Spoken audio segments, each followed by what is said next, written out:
آگے درخواست کی کہ چچا اذان پڑھو. جب حضرت حسین کی بات کو رد نہیں کر سکتے تھے، اذان پڑھنا شروع کی.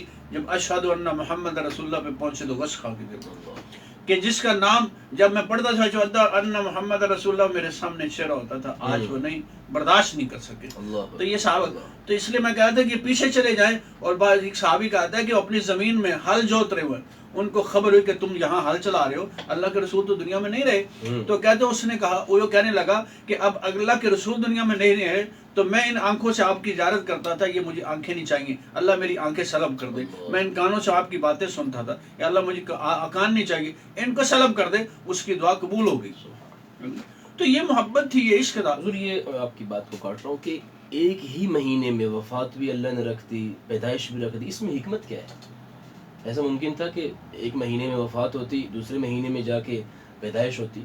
تو ایک ہی مہینے میں، اور خاص طور پہ اگر ہم 12 ربیع الاول ہی کو ہم پیدائش کا دن بھی مان لیں، وفات کا تو کنفرم ہے، سب علماء کرام نے، اکثریت امت کی، جمہور امت کا اجماع تقریباً ہے اس پہ کہ آپ صلی اللہ علیہ وسلم کی وفات کا دن کنفرم 12 ربیع الاول ہے. اور اگر پیدائش بھی 12 ہی کو مان لے تو ایک ہی دن میں پیدائش بھی رکھ دی، اسی دن میں وفات کا سانحہ بھی امت کو جھیلنا پڑا. تو اس کی کیا وجہ ہے کہ اگر کوئی آدمی فرط جذبات میں آ کے بہت کچھ کرنا چاہے تو اس کو وفات نظر آ جائے؟ جی وہی نا جی، کہ مثال کے طور پہ میں اپنے بچوں سے کہتا ہوں کہ بیٹا دیکھ لو، مثال کے طور پر آج کی تاریخ ہے، آج 19 ہے جی، اور ربیع الاول کی 12 ہے. ٹھیک ہے. اگر میری پیدائش آج 19 تاریخ کو ہوتی ہے تو سال ہر سال ہر تاریخ کو میرے بچے خوش ہوتے ہیں کہ آج ہمارے باپ کی سالگرہ ہے، ٹھیک ہے، برتھ ڈے، خوشی منا رہے ہیں. ٹھیک. اور عین 14 ابھی آئی ہے، 19 آتی ہے تو پتہ چلتا ہے صبح میں دنیا سے رخصت ہو جاتا ہوں. تو میں یہ سوال کرتا ہوں کہ بتاؤ کہ میری اولاد کیا کرے گی؟ یعنی ایک ہی دن، ایک ہی دن، وفات کا بھی وہی دن ہو، پیدائش کا بھی وہی دن ہو، تو اولاد کیا کرے گی اس دن؟ اپنے والدین کے حوالے سے خوشی منائے گی، وہ اس کی پیدائش کو سامنے رکھ کے، یا غم کرے گی، ماتم کرے گی وفات کو سامنے رکھ کر؟ تو اس میں کیا ایک مسلمان کا کیا رویہ ہونا چاہیے؟ وفات بھی سامنے ہے، پیدائش بھی سامنے ہے، خوشی تو منانا چاہتے ہیں لیکن وفات کا بھی سانحہ سامنے ہے. تو کیا اس پہ اسلام نے ہمیں کچھ شکر یا صبر کی تلقین کی ہے، یا جشن اور ماتم کو کس طرح سے؟ اسلام نے تو صبر کی تلقین کی. ٹھیک ہے. جب حضرت عمر صبر نہیں کر رہے تھے تو حضرت ابوبکر صدیق رضی اللہ تعالیٰ نے آپ کے سینے پہ ہاتھ مارا. ابو کہ اے عمر، زمانہ جاہلی میں تو بڑے بہادر بنتے تھے، اب تمہیں کیا ہو گیا؟ اور کہہ رہے وما محمد رسول وما محمد الا رسول قد خلت من قبل رسل. حضرت عمر کہتے ہیں اس دن مجھے یہ آج سمجھ آئی کہ پتہ چلا آج اتری کہ کیا محمد صلی اللہ علیہ وسلم اللہ کے رسول تھے، اور رسول آئے، اس سے پہلے بھی رسول آئے، اپنی اپنی باری پہ چلے گئے، اور محمد صلی اللہ علیہ وسلم بھی چلے گئے. وما محمد الا رسول. اور محمد صلی اللہ علیہ وسلم جس رب کی عبادت کرتے تھے وہ رب حی قیوم ہے، وہ موجود ہے. اور محمد صلی اللہ علیہ وسلم کی ہم تو کیونکہ ما کان محمد ابا احد من رسالکم ولکن رسول اللہ و خاتم النبیین، آپ آخری نبی ہیں، آپ کے بعد نبوت کا دروازہ بند ہے. لہذا آپ رب نہیں ہیں، اللہ کے نبی ہیں، اللہ کے برگزیدہ ہیں. لہذا جس نبی کی وہ عبادت، جس نبی کے کلمے کو وہ لے کر آئے تھے، وہ رب آج بھی موجود ہے. لہذا ہم اسی رب کی عبادت کریں. سبحان اللہ. کیا خوبصورت شاعر نے کہا ہے کہ باد صبا میرا سلام یہ کہنا جا کر حضور کے روزے پہ باد صبا کہہ رہی ہے، اے باد صبا، ایک شاعر کا انداز ہے، اے باد صبا روزے پہ جا کے کہنا میرے سلام کے بعد کہ تیرے ہی نام کی دھن ہے خدا کے نام کے بعد. یعنی حضور کا ہی مرتبہ ہے، وہ بعد از خدا بزرگ توئی قصہ مختصر. لیکن ہمیں اطاعت پہ زیادہ، ہمیں اس طرف بھی جانا چاہیے، اطاعت کو بھی ماننا چاہیے. اللہ کے نبی کی محبت ہمیں اطاعت پہ کھڑا کرے، ایسی محبت، کیونکہ ان المحب لمن یحب مطیع، کہ جو محبت کرنے والا ہے اپنے محب کی مانتا ہے، یہ نشانی ہے. بیٹا کہہ رہا ہے باپ سے، ابا جی مجھے آپ سے بڑی محبت ہے. باپ کہتا ہے بیٹا ایک گلاس پانی کا مل سکتا ہے، بیمار ہوں، بستر سے نہیں اٹھ سکتا. تو بیٹا کہتا ہے نہیں یہ مشکل ہے، لیکن محبت بڑی ہے. تو اس کو عجیب بندہ سمجھتا ہے یار یہ کون سی چوری کھانے والی محبت ہے، یہ کون سی جو ہے نا نام نہاد نارو والی محبت ہے. صرف محبت نہیں بلکہ اطاعت اصل ہے، اطاعت ضروری ہے. وہ ایک بزرگ فرما رہے تھے، کہتے ہیں ہم چاہتے ہیں نا اللہ کے نبی، ہر مسلمان کا دل رہتا ہے جیسے صحابہ چاہتے تھے اللہ کے نبی ہمارے گھر آ جائے نا جی. آج بھی مسلمان کا چاہتے ہیں کہ ہمارے گھر اللہ کے نبی آئیں. تو انہوں نے کہا بتاؤ تمہارے گھر ایس قابل ہے کہ اللہ کے نبی آئیں؟ حضور یہ بڑی اہم بات.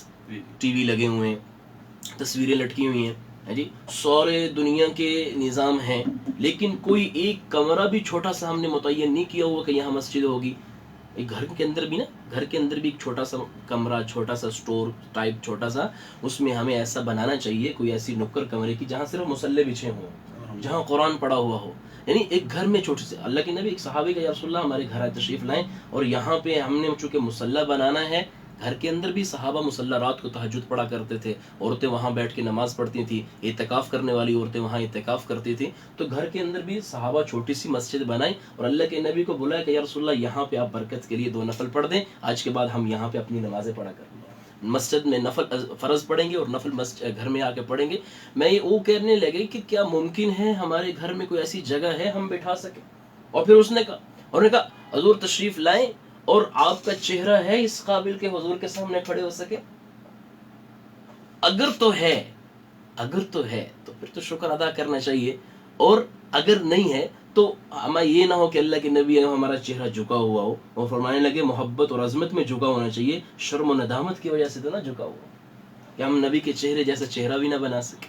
اپنے گھر میں قرآن بھی ہم ایسی یعنی کوئی اس کی ترتیب نہ بنا سکے، ہم اپنے گھر میں مصلی بھی نہ بچھا سکے. کوئی ایسا موبائل نہیں ہوگا گھر میں کہ جس پہ دھول جمی ہو. کتابیں قرآن کئی ایسے پڑھی ہوں گی جن پہ دھول جمی ہو. پورے گھر میں ایک موبائل بھی ایسا نہیں ہوگا جس پہ دھول جم جو اس کو ٹھیک کروایا جاتا ہے، اس کو کام میں لایا جاتا ہے، اس سے ساتھ وابستگی ہے. اور قرآن جی پریشان ہوتا ہے. اور قرآن جو ہماری کامیابی کا ضامن ہے، وہ بیچارہ پڑا ہوا ہے، وہ چھتی پہ پڑا ہوا ہے جی، اس پہ دھول جمی ہوئی ہے. اب اس گھر میں بھی کہتے ہیں برکت کیوں نہیں ہو رہی، رحمت کیوں نہیں ہو رہی؟ نبی جو قرآن لے کے آئے، اور قرآن قیامت کے دن اسی نبی سے جس کی شفاعت کے لیے میں اور آپ منتظر ہیں اور ہم مانتے ہیں، یہ نبی قیامت کے دن اللہ کہہ رہے ہیں 19ویں پارے پہلے صفحے پہ کہ رسول کہیں گے اے میرے اللہ یہ میری ہے وہ قوم جس نے میرے بعد قرآن کو چھوڑ دیا تھا. کیا جواب دیں گے؟ تو اس لیے حضور ہمارے جو حضرت تشریف لائے ہیں، بڑی خوبصورت انہوں نے ہمارے جو ہے نا چھوٹے چھوٹے نقطوں کی طرف اشارہ فرمایا، اور بڑے اہم اور بڑے ہمارے بنیادی جو ہے نا معاملات کی طرف. ایک تو فرمایا محبت اور اطاعت بیلنس کے ساتھ چلے. جو گاڑی ایک لائٹ والی ہوتی ہے شاید اس کو روڈ پر نہیں چلنے دیتے، 2 لائٹیں چاہیے، محبت بھی چاہیے، اطاعت بھی چاہیے. صرف اطاعت نہیں چلے گی. وہ منافقین کی مثال دی، نمازیں پڑھتے تھے حضور کے پیچھے لیکن اندر سے نہیں، محبت نہیں تھی، اللہ نے قبول نہیں کی. اور صرف محبت بھی نہیں چاہیے کہ دیگیں چڑھا دی ہیں اور لونڈیاں آزاد کر دی ہیں، لیکن اللہ کے نبی نے جب آنے کا مقصد بتایا یہ سب سے پہلا مخالف کھڑا ہو گیا. محبت بھی اتنی ضروری ہے، اطاعت بھی اتنی ضروری ہے. اللہ سے دعا ہے اللہ تعالی ہمیں ان دونوں چیزوں کو بیلنس رکھ کر چلنے کی توفیق نصیب فرمائے. ہمارے آج کے بڑے معزز مہمان مولانا فیاض حسین صاحب، بڑا انہوں نے خوبصورت، اور پورے علاقے میں ان کی بڑی کاوشیں اور محنتیں ہیں، پوری ایک ٹیم کو لے کر چل رہے ہیں. اللہ کے نبی کی سنتوں کی اہمیت اور صحابہ کرام رضی اللہ اجمعین اور اہل بیت اطہار کی محبت لوگوں کے دلوں میں اور ان کے صحیح جذبات کی ترجمانی کر رہے ہیں. اللہ ان کو جزائے خیر نصیب فرمائے. حضور آخر میں ایک خاص کو پیغام ہماری قوم کو ضرور دیجیے. جی آپ ابھی آپ فرما رہے تھے کہ صحابہ نے اپنے گھروں میں مصلی بنائے ہوئے تھے، نماز کے لیے جگہ مخصوص کی ہوئی تھی. الحمدللہ ثم الحمدللہ میں نے بھی اپنا گھر بنا کے اپنے جگہ مصلی بنایا ہوا ہے. سبحان اللہ. ایک کمرہ میں نے مخصوص کیا ہوا ہے جس کے اندر میں اور میرے بچے نماز اور تلاوت کرتے ہیں. حضرت میں آپ کی بات سے ایک آگے بات کر دوں. بعض علماء نے لکھا ہے کہ جن گھروں میں عورتیں اعتکاف بیٹھتی ہیں تو اگر انہوں نے پورا سال کوئی گھر کے اندر کوئی کونا کوئی کمرہ متعین نہیں کیا ہوا تھا نماز کے لیے تو وہ اعتکاف بھی نہیں بیٹھ سکتی، کیونکہ اعتکاف کی اصل جگہ ہے مسجد. عورتوں کے لیے چونکہ مسجد میں وہ پردے کا مسئلے ہیں اس وجہ سے وہ نہیں جا سکتی، لیکن گھر میں ایسا ماحول بننا چاہیے کہ مسجد کے مشابہ کوئی مصلی ہونا چاہیے، کوئی جگہ خاص متعین ہونی چاہیے. اور اس کا مطلب یہ نہیں کہ ایک جگہ متعین کر دیا وہ مسجد کا حکم ہے، بلکہ بدل بھی سکتے ہیں. آج اس کمرے میں بلکہ دوسرے کمرے میں بھی جا سکتے ہیں. لیکن اللہ آپ کو جزائے خیر دے، آپ نے پریکٹیکل ہمارے سامنے مثال بیٹھی ہے، اور الحمدللہ میں بھی گھر میں کوشش کرتا ہوں اس کو ایسا ہی کرنے کی. تو یہ میں نے ایک مسئلے کی طرف اشارہ کر دیا. آپ پیغام کوئی آخری ہمیں ہماری قوم کو خصوصاً ربیع الاول کے حوالے سے محبت اور اطاعت دونوں کو لے کر کیسے چلیں، اس لیے ہمیں کوئی آسان سا نسخہ بتا دیں، کوئی وظیفہ ہے وہ بتا دیں، کوئی تعویذ ہے وہ دے دیں، تاکہ ہم کریں کچھ نہ اور کام ہمارے سارے بن جائیں. یہ تو ہو نہیں سکتا جی، ہم کریں کچھ نہ اور کام ہو جائے، یہ نہیں ہو سکتا. کیونکہ کرنے سے ہوگا، اگر بغیر کیے ہوتا تو صحابہ کی گردنیں نہ کٹتی. وہ کتنے صحابہ جو ہے اپنی جانیں قربان کر گئے، کس لیے کر گئے؟ کہ کامیابی کے لیے. تو یہ کامیابی کے لیے کچھ کرنا پڑے گا. یہ کھا پی کے تو ہم چلے جاتے ہیں. اکثر ہوتا ہے کہ ہم مسجد میں جمع ہوتے ہیں، بڑا بیان ہو رہا ہوتا ہے، مولانا صاحب بیان کر رہے ہوتے ہیں اور ایک طرف دیگیں بھی پڑی ہوتی ہیں، نظر ہماری دیگوں پر ہوتی ہے، اور جو ہی مولوی صاحب بیان ختم کرتے ہیں نماز اذان ہو جاتی ہے، بھائی نماز پڑھ لو. تو اذان ہوتے ہی جو چند نمازی ہیں وہ رہ جاتے ہیں اور باقی بھاگ جاتے ہیں. تو پھر میں کیا کہوں کہ اذان سنتے ہی بھاگتا کون ہے؟ ہم مسلمان ہیں، سوچے اس بات کو کہ اذان سن کے کون بھاگتا ہے؟ تو اذان کا لفظ سنتے ہی، اللہ اکبر کا نام آتے ہی شیطان نے بھاگنا ہوتا ہے. اور اتنی جب تک اذان چلتی رہتی ہے شیطان بھاگتا رہتا ہے، اس کی سپیڈ کم نہیں ہوتی، تیزی سے بھاگتا ہے. تو اس لیے ہم اپنی تشبیہ اس سے نہ دیں، ہم اطاعت گزاروں سے دیں کہ اللہ اکبر ہوتا تھا تو صحابہ دکانیں بند کر دیتے، اللہ والے دکانیں بند کر دیتے، اپنے کاروبار چھوڑ دیتے تھے، اپنے دفتر کو چھوڑ دیتے تھے، اللہ اکبر کہتے ہی اپنے گھر کو چھوڑ کے اللہ کے قدر کی طرف آ جاتے تھے. تو ہمارا بھی یہی حق ہے کہ ہم بھی کیوں، اللہ کے رسول صلی اللہ علیہ وسلم کو فرمان ہے قرۃ عین فی الصلاۃ، نماز میری آنکھوں کی ٹھنڈک ہے. اور ایمان کے بعد سب سے پہلے جو ہم سے سوال ہوگا نماز کو ہوگا. لہذا نماز اگر ہماری کامل نکل آئی تو باقی اعمال بھی کامل نکل آئیں گے. اللہ پاک ہمیں عمل کی توفیق عطا فرمائے. بہت خوبصورت آپ نے فرمایا نماز. لیکن جتنی بھی عبادات ہیں یہ کرنے کے باوجود ہم آپ صلی اللہ علیہ وسلم کی شفاعت کے قیامت کے دن یعنی پھر بھی ہمیں ضرورت ہے. آپ یہ عملوں پہ ہم جنت میں نہیں جا سکیں گے، بلکہ آپ ہی کی نظر کرم ہوگی، کیونکہ وجہ کائنات وہ ہیں، انہی ہی کی وجہ نظر کرم ہوگی، آپ کی شفاعت ہوگی. ان اعمال سے ہمیں کوئی امید نہیں ہے، لیکن ان اعمال کو اس لیے کرنا ہے کہ اللہ کے نبی نے کیے ہیں اور حکم دے کر گئے ہیں اور جگا کے گئے ہیں اور بتلا کے گئے ہیں اور امت کو کھڑا کر کے گئے ہیں. اور فرمایا حتیٰ کہ فرمایا میرا دل چاہتا ہے جب جماعت کا ٹائم ہو میں چند نوجوانوں سے کہوں لکڑیاں لے کے آئیں اور جو نماز پڑھنے نہیں آئے ان کے گھروں کو آگ لگا. اتنی سختی. تو اگر یہ اتنا آسان تھا دین، جیسے حضور فرما رہے ہیں، حضرت فرما رہے ہیں اتنا آسان تھا تو صحابہ کو گردنیں نہ کٹوانا پڑتی. صحابہ کی بیویوں نے بیواؤں کی طرح زندگی گزاری، کوئی کہیں اللہ کے نبی کا دین کو پیغام پہنچانے گیا، بچوں نے یتیموں کی طرح زندگیاں گزار دی، باپ ہے ہی نہیں، 2 سال ہو گئے. ایک صحابی تو 27 سال اللہ کے نبی کے دین کو پھیلانے کے لیے پھر رہے ہیں. تو یہ زندگیاں ہمیں سیکھنی پڑے. میں آخر میں علامہ خادم حسین رضوی صاحب رحمۃ اللہ کی ایک بات کوٹ کروں گا. وہ کہتے ہیں یہ پاکستان آپ نے بنا لیا تو ایک مقصد کے لیے بنا تھا، ایک سوچ ایک کاز کے لیے بنا تھا. اگر وہ کاز نہیں لانا وہ ہندوستانی ٹھیکا سے، وہ ہندوستانی ٹھیکا سے، وہ پاکستان دا مطلب کیا؟ پھر کیوں بنایا سب کچھ؟ ہمارا یہ سارے جلسے کرنا، ہمارا یہ سارے انتظامات کرنا، رات کے تک صبح کی نماز بھی نہیں ہوتی، وقت سوئے رہتے تو کافی تھا، وقت جلسہ نہ ہی ہونا چاہیے، لیکن وقت ہندوستانی ٹھیکا سے. اگر پاکستان میں کچھ کرنا نہیں، اللہ ان کی قبروں کو منور فرمائے. وہ ایک سوچ ایک نظریہ دے کر گئے. اور لیکن الحمدللہ امت آج بھی کہتے ہیں ذرا نم ہو تو یہ مٹی بڑی زرخیز ہے ساقی. ہر ربیع الاول انشاءاللہ کسی ایک نہ ایک مسلمان کو، مجھے آپ کو، کسی نہ کسی کی انشاءاللہ ضرور اندر کی زندگی کو تبدیل کر کے جائے گا. اور اس ربیع الاول کو میں اور آپ نیت کریں، اس کو گلیوں سے گھما کر، اس کو بازاروں سے نکال کر اگلے مہینے کی طرف نہ جائیں، بلکہ اس ربیع الاول کو گھر لے کے جائیں. اپنے گھر میں ایک جگہ متعین کریں قرآن کے لیے، نماز کے لیے، اور اپنے گھروں میں اخلاق کے ساتھ اپنے والدین کی خدمت کے ساتھ زندگیاں گزاریں. اللہ سے دعا ہے اللہ تعالیٰ جو کچھ کہا سنا اس پر مجھے اور آپ کو عمل کرنے کی، اس کو آگے پہنچانے کی بھی توفیق نصیب فرمائے. جتنے بھی دوست احباب ہمارے ساتھ جڑے رہے، دیکھتے رہے، اللہ تعالیٰ ان کو جزائے خیر نصیب فرمائے. اور ہم ان کے شکر گزار بھی ہیں. اپنے کمنٹس ضرور کیجئے گا آپ نے کیا سیکھا اس پروگرام سے. میں اپنے معزز مہمان اور میرے چھوٹے نعت خان کے میں شکر گزار ہوں، انہوں نے وقت نکالا. ابھی انشاءاللہ آج پورا دن پروگرامات چلتے رہیں گے، آپ ضرور ان کو بھی سنیے گا. والسلام علیکم ورحمۃ اللہ وبرکاتہ.